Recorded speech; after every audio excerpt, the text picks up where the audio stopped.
Esta semana compartí un video de una chica que se había hecho viral por TikTok, dado su análisis que había hecho de la economía argentina, de la situación del país. Ella planteaba desde su lugar que cuando salía a bailar o cuando iba a algún boliche veía que los lugares siempre estaban llenos de gente y que la gente consumía y gastaba mucho.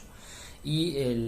la conclusión a la que ella llegaba era que eso se producía porque los sueldos de las personas son tan bajos que al no permitirle poderse construir una casa, la gente priorizaba el consumo inmediato y gastarse 15.000 pesos en un buzo, que era el ejemplo que ella daba. La realidad es que en ningún país del mundo una persona trabajando un mes o trabajando solamente un año puede acceder a comprarse una casa. Es algo que requiere una determinada cantidad de ahorros, un tiempo, si bien en Argentina obviamente la situación está mucho más grave y por más que uno ahorre un año o 2 años o 3 años no se puede acceder a una vivienda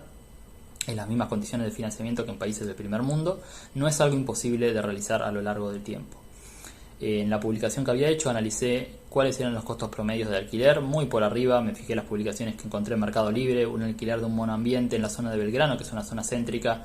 bueno, no céntrica, pero una zona bastante de clase media, en una zona urbana de Capital Federal, donde los alquileres de un monoambiente oscilaban entre 50.000 y 75.000 pesos, dejando un precio promedio en torno a los 62.000 pesos por mes que una persona gastaría por vivir sola. Eso sería aproximadamente unos $225 en la zona de Belgrano, como había comentado.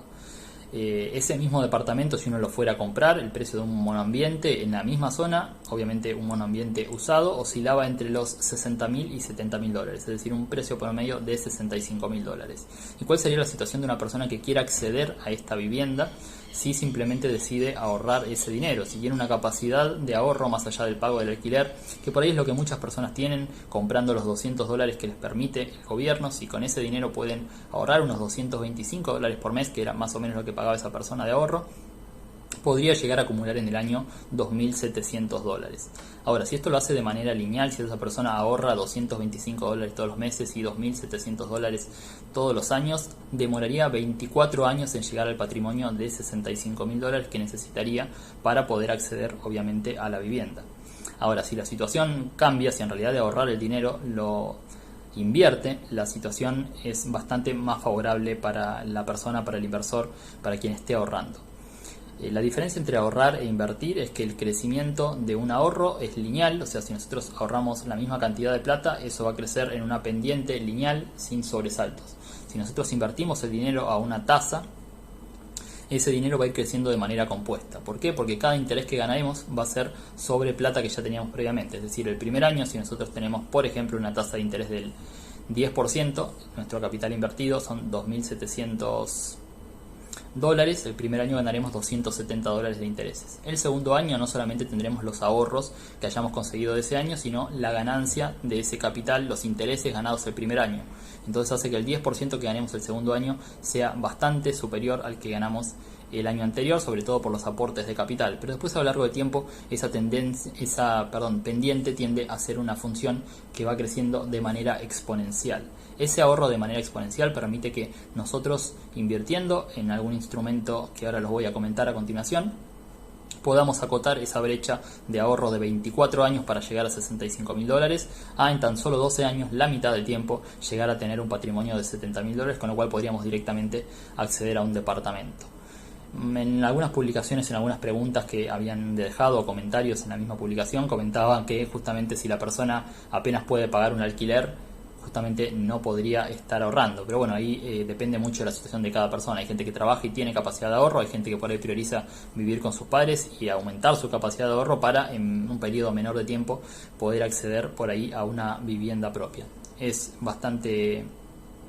única la situación de cada persona, así que no podemos en sí generalizar, pero sí cualquier persona que tenga capacidad de ahorro, en lugar de estar simplemente ahorrando, puede estar invirtiendo este dinero. En esta publicación lo que comenté era justamente la inversión en un instrumento como puede ser un ETF, que es un instrumento generalmente recomendado para perfiles de inversores agresivos,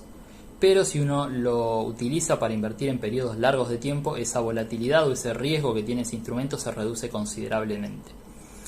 ¿Qué es un ETF? Un ETF es un instrumento que replica a un índice o mercado o país en particular. Hay ETFs que replican el comportamiento del mercado brasilero, hay ETFs que replican el comportamiento de determinadas industrias en Estados Unidos, industria financiera, industrias económicas, y hay otro ETF que es el que voy a analizar acá, que se denomina Standard & Poor's 500, que es un ETF que replica el comportamiento de las 500 empresas más grandes de Estados Unidos. Este ETF automáticamente se va rebalanceando cada 3 meses, de manera que si nosotros hoy tenemos las 500 empresas más grandes, en 3 meses esas 500 empresas pueden cambiar o no, y cada 3 meses se va ajustando en relación a las ganancias que vayan teniendo cada una de las empresas. ¿Qué logro con esto? Que si yo compro un ETF en el día de hoy y lo mantengo, si quiero, durante 40 años, en 40 años, en el 2062, voy a seguir teniendo un ETF con las 500 empresas más grandes de Estados Unidos. Esto nos permite despreocuparnos sobre lo que es la administración de nuestra inversión, dado que automáticamente este ETF se va rebalanceando y no tenemos que andar siguiendo a cada una de las empresas. Aún más, si tenemos un índice que replica 500 empresas, tenemos muchos sectores metidos adentro, muchas industrias, y si un sector puntual le va mal, como puede ser el sector financiero, el resto de los sectores por ahí no se ven afectados, y en una estructura de inversión de una cartera tan diversificada, uno simplemente puede atomizar ese riesgo en distintas empresas. ¿Qué es lo que se logra en este tipo de instrumento? Por un lado, no deja de ser un instrumento de renta variable, por lo cual no podemos predecir el comportamiento, no sabemos cuánto va a valer el ETF dentro de una semana, dentro de un mes o dentro de un año, no se puede predecir de manera lineal ese comportamiento, pero sí podemos ver cómo creció el valor de ese instrumento, por ejemplo, en los últimos 10 años. Entonces ahí ya tenemos una tendencia de lo que es el comportamiento del instrumento en los últimos 10 años y lo podemos analizar también por periodos más largos de tiempo. En los últimos 10 años este ETF tuvo un crecimiento del 13,36%. Eso no significa que todos los años yo voy a ganar un 13,36%, sino que vamos a tener años como el 2021, por ejemplo, donde este ETF tuvo un rendimiento del 28% aproximadamente, es decir, si teníamos $1.000, terminamos el año con $1.280, y años como el 2022, donde hasta la fecha venimos con un rendimiento negativo del 16-18%, está variando entre esos valores, por lo cual si este año empezamos con $1.000, hoy tendríamos aproximadamente unos $850 o un poco menos,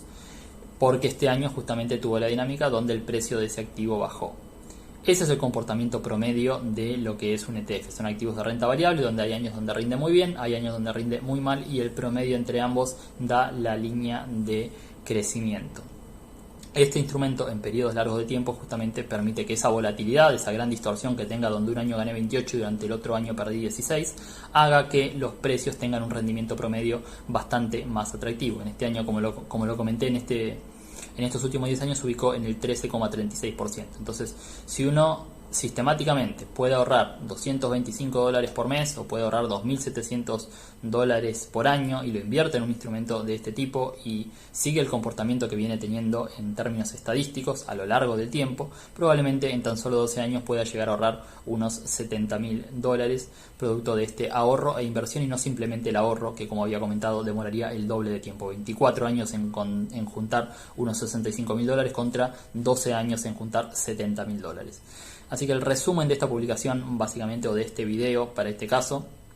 es que no hay objetivos en sí imposibles de alcanzar, sino objetivos que llevan más tiempo a alcanzarlos y obviamente requieren de una planificación, de un esfuerzo, de un sacrificio y de poner un grano de arena de nuestra parte. Nada va a ocurrir de manera mágica, salvo que uno tenga la situación particular donde por ahí reciba alguna herencia o tenga ayuda de algún familiar para lo que es el pago inicial de alguna propiedad. En Argentina no están dadas las situaciones para poder acceder al crédito de manera fácil, ni a los emprendimientos del pozo. Muchos piden un patrimonio importante para iniciar y luego quedan cuotas aún más grandes que van ajustando por ahí por algún índice relacionado a la inflación o a la Cámara Argentina de Construcción, y son muy difíciles de pagar a lo largo del tiempo. Mismo los créditos con los plazos fijos UVA, que van ajustando por encima lamentablemente de los sueldos, a las personas se les está haciendo muy difícil poder pagar estos compromisos a lo largo del tiempo. Así que no me parece descabellado en una situación como la que está viviendo el país actualmente, que cada uno no solo piense también en su retiro, tratando de hacerse por ahí algún fondo distinto a lo que va a recibir de jubilación del Estado, sino también si quiere alcanzar un objetivo, como puede ser comprarse una vivienda, que realmente lo piense como es, un objetivo a largo plazo que le va a llevar un tiempo alcanzarlo, que no lo va a obtener de manera inmediata, que no es como ir a comprar el buzo con el primer sueldo que cobramos, sino que requiere esfuerzo, requiere planificación y requiere un pequeño sacrificio por nuestra parte. Si podemos ahorrar $200 por mes, podemos en 12 años tener un departamento. No será el mejor departamento de la ciudad, pero obviamente según nuestro ahorro, nuestra capacidad de ingreso y el resultado obviamente de nuestras inversiones, podremos acceder a algo que hoy probablemente mucha gente piensa que es absolutamente imposible. Como conclusión final les voy a dejar una frase que puse justamente en la publicación y dice que hoy vivimos los resultados de las decisiones que tomamos 10 años atrás. Pensemos dónde nos gustaría estar en 10 años más y tomemos acciones hoy para poder llegar a conseguir esos resultados. Espero que les haya gustado el video, que les haya servido y que piensen realmente dónde quieren estar ustedes dentro de 10 años, tanto con su situación personal, profesional, con su situación económica y con su situación habitacional, para que tomen cartas en el asunto en el día de hoy, esperando que en algún futuro puedan alcanzar todos esos objetivos y, si todo sale bien, aún más.